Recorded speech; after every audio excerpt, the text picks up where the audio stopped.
Il-jum tal-ġimgħa kien wieħed impenjattiv sew għal ħaddiema tal-Protezzjoni Ċivili, dan hekk kif kien ikkaratterizzat minn inċidenti nirien u saħansitra tindif ta' bajja. Emanuel Bsajla mid-Dipartiment tal-Protezzjoni Ċivili kellimna dwar ix-xogħol fil-bajja sabiħa f'Birzebbuġa.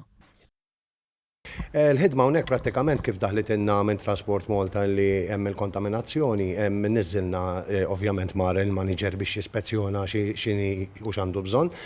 Rrid induna mill-ewwel li kien hemm kwantità kbira ta' żejt illi kellha trid tiġi bil-fors b'xi mod inneħħuha.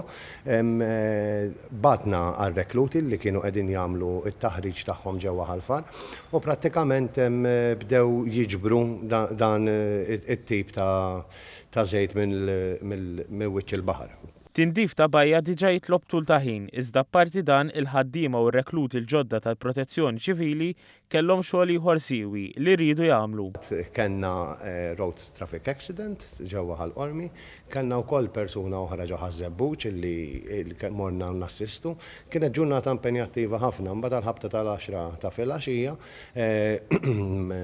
kellna sejħa li fabrika kienet qiegħda taqbad ġewwa l-Marsa. Mal-ħabta tan-nofsija kellna wkoll sejħa li karozza erba' solari l-isfel ġewwa Taslima kienet qiegħda taqbad ġo garaxx. F'każijiet estremi bħal tal-ġimgħa, il-ħaddiema f'diversi stazzjonijiet madwar Malta jaħdmu jitfit u jiġbdu ħabel wieħed flimkien ma' rekluti l-ġodda u l-volontiera li wkoll għandhom ir-rwol importanti.